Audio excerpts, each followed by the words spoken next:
আসসালামু আলাইকুম এভরিওয়ান। পদ্মার আড়ালে সবাইকে স্বাগতম। দেশ ও দেশের বাইরে যে যেখান থেকে আমার ভিডিও দেখছেন, আশা করি সবাই ভালো আছেন। আলহামদুলিল্লাহ আমরাও ভালো আছি। আজকের ভিডিওটা হচ্ছে দুপুর থেকে শুরু করেছি। সকালে নাস্তা করার পর হচ্ছে একটু বাইরে গিয়েছিলাম, যে আসলে আমি যেখানে থাকি প্রতিদিন সকালে বাজার বসে। তো হচ্ছে ১ দিন ২ দিন পর পর করে গিয়ে যেটা যেটা দরকার নিয়ে আসি একসাথে। তো আজকে হচ্ছে কপি শাক নিয়ে এসেছিলাম। তারপর সেই সাথে পেঁয়াজ পাতা, টমেটো, কাঁচামরিচ। আসলে শীতকালের সবজিগুলো তাজা, তাজা খেতেও ভালো লাগে, আনতেও ভালো লাগে। তো হচ্ছে ধনিয়া পাতাও নিয়ে এসেছি। এখন সবকিছু যেহেতু দাম একদম কমে গেছে, সে সাথে বেশি পরিমাণও দিচ্ছে দামের সাথে, সাথে। ধনিয়া পাতা বলেন, পেঁয়াজ পাতা বলেন, সে সাথে শিমের বিচি নিয়ে এসেছে ১ কেজি। আর হচ্ছে ক্যাপসিকাম নিয়ে এসেছি একটা পিজ্জা বানানোর জন্য। ওইদিন গ্রিনটা নিয়ে এসেছিলাম, আজকে রেডটা নিয়ে এসেছি। ক্যাপসিকামের কালারগুলো দেখলে না অনেক সুন্দর লাগে মাশাআল্লাহ। Yellow, green, red. সে সাথে শসা নিয়ে এসেছিলাম, টমেটো, তারপর ১/২ কেজি শিম নিয়ে এসেছি। আমার না বিচিওয়ালা শিমগুলা খেতে ভালো লাগে। তো ১/২ কেজি নিয়ে এসেছি, সাথে ফুলকপি নিয়ে এসেছি একটা। টাটকা, টাটকা সবজি রান্না করব মাশাআল্লাহ আজকে। আজকে শুধু সবজিটাই খাওয়া হবে, কোনো মাছ মাংস রান্না করব না। টমেটো নিয়ে এসেছি টমেটো ভাজি করার জন্য, টক, টক। আমার মেয়ে কিন্তু টমেটো ভাজিটা অনেক পছন্দ করে, ছোট মেয়ে। তো আমি হচ্ছে ধুয়ে পরিষ্কার করে টমেটোটা কেটে নেওয়ার জন্য নিয়ে নিয়েছি। এটা হচ্ছে আমি পাতলা, পাতলা করে ভাজির মতো কেটে নেব। এটা ভাজি করলে না আসলে টক, টক আচারের মতো ভাত দিয়ে খেতে এত ভালো লাগে। আমার বাসায় এটা রান্না করলে না আর মাছ মাংস কোনো কিছুই লাগে না। টমেটোর ভাজিটাই সবাই পছন্দ করে। তো আমি হচ্ছে পাতলা, পাতলা স্লাইস করে কেটে নিয়েছি। বিচিগুলা ফেলে দেবো একদম। শীতকালে আসলে সবকিছু খেতে ভালো লাগে, খেয়েও ভালো লাগে, খেতেও ভালো লাগে। আসলে গরমের দিনে না সবকিছু খেয়ে মজা পাওয়া যায় না। সে সাথে হচ্ছে পেঁয়াজ পাতাগুলাও কেটে নিচ্ছি আমার। টমেটো ভাজা কাটা শেষ হয়ে গেছে।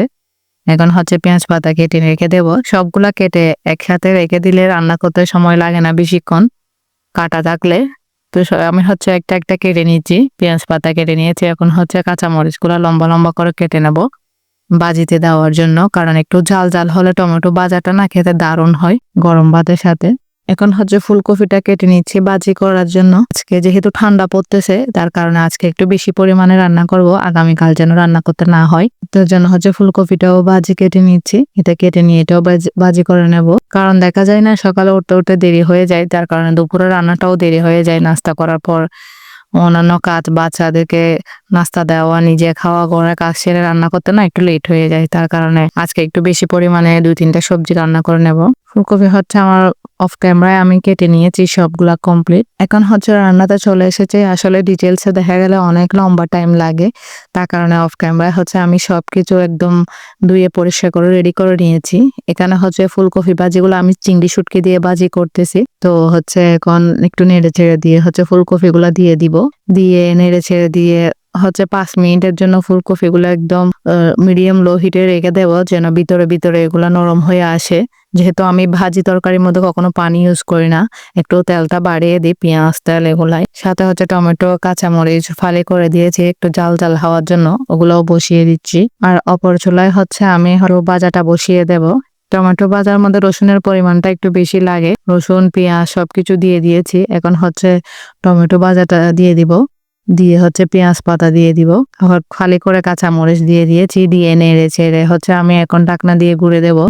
এখন হচ্ছে ২-৩ মিনিট পরে এসেছি। ফুলকপিগুলো উল্টিয়ে পাল্টিয়ে নেড়ে দেব। আসলে ফুলকপি ভাজা বলেন, রান্না করা বলেন, আমার অনেক ভালো লাগে খেতে। আমার বাচ্চারাও অনেক পছন্দ করে এই সবজিটা। তো আজকে দুপুরে মেনু হচ্ছে ফুলকপি ভাজি, শাক ভাজি, সে সাথে টমেটোর ভাজি। মাঝখানে হচ্ছে আমি আরো ২-১ বার নেড়ে দিয়েছিলাম, টমেটোগুলো একদম গলে গিয়েছে এরকম ভাজাটা। এখানে পানি ইউজ করা যাবে না, শুধু এভাবেই নেড়ে ছেড়ে দিতে হবে। মাশাআল্লাহ দেখুন একদম রেডি হয়ে এসেছে। তো আমি হচ্ছে ধনে পাতা আর হচ্ছে হালকা পেঁয়াজ পাতা দিয়ে দিচ্ছি। একটু পরে নামিয়ে নিব।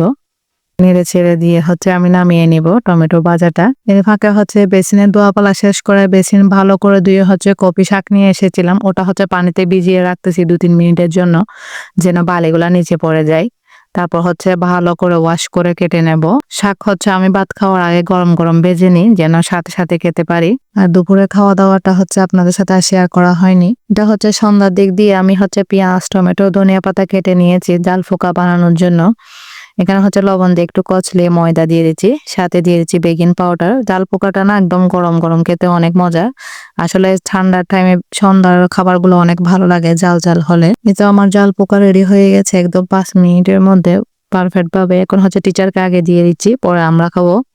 আজকের ভিডিওটা এইটুকুই। যদি ভালো লাগে একটা লাইক দিবেন এবং সাবস্ক্রাইব করবেন, বেল বাটন অন করে রাখবেন পরবর্তী ভিডিও দেওয়ার সাথে সাথে যেন নোটিফিকেশন পৌঁছে যায়। সবাই ভালো থাকবেন, সুস্থ থাকবেন। আল্লাহ হাফেজ।